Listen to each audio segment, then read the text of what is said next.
ನಾನು ICU short film director. ICU is a coming of age light drama. It's about vulnerability. It's about connection. It was shot majorly in Mumbai. Concept ಬಂದ್ಬಿಟ್ಟು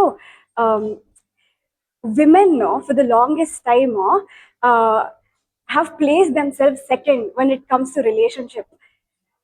This can happen to men as well, but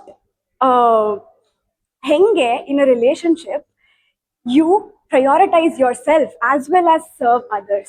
ಈ balance, ಈ relationship ಅಲ್ಲಿ ಈ balance ಬಗ್ಗೆ ಈ short film ಇರೋದು. ಪ್ರಸ್ತುತ ಇವತ್ತು ಸಿಚುವೇಶನ್ ಆಗ್ತಾ ಇದೆ. ಸಾರಿ, ಪ್ರಸ್ತುತ ಇವತ್ತು ಸಿಚುವೇಶನ್ ಆಗ್ತಾ ಇದೆ. ಹಾ, ಅದಕ್ಕೂ ನಿಮ್ಮ ಶಾರ್ಟ್ ಮೂವೀಸ್ ಇದು ಹೈಲಿ ರೆಲೆವೆಂಟ್. ಮುಂಚೆ ಆಗಿದ್ರೆ ಇವಾಗ ಹೆಣ್ಮಕ್ಳಿಗೆ ಕೇಳ್ದೇನೆ ಮದ್ವೆ ಎಲ್ಲ ಮಾಡ್ತಾ ಇದ್ರು. ಇವಾಗ ಅವ್ರದ್ದು ಒಂದು ಚಾಯ್ಸ್ ಬರುತ್ತೆ. ಇವಾಗ ಹೆಂಗೆ ಅಡ್ಯಾಪ್ಟ್ ಮಾಡ್ಕೊಳ್ಳೋದು, ಇವಾಗ ಇಬ್ರು ಕೆಲಸ ಮಾಡ್ತಾರೆ, ಇಬ್ರದ್ದು ವಾಯ್ಸಸ್ ಇರತ್ತೆ. ಸೊ ಹೌ ಟು ಬ್ಯಾಲೆನ್ಸ್, ಇವಾಗ ಇಬ್ರದ್ದು ವಾಯ್ಸ್ ಇದ್ದ ತಕ್ಷಣ ಕಾಂಪ್ರಮೈಸಸ್ ಬರುತ್ತೆ.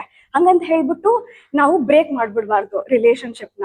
So how to balance, how to listen to each other, how to be there for each other and still be there for yourself is what the movie is about. This will always be relevant.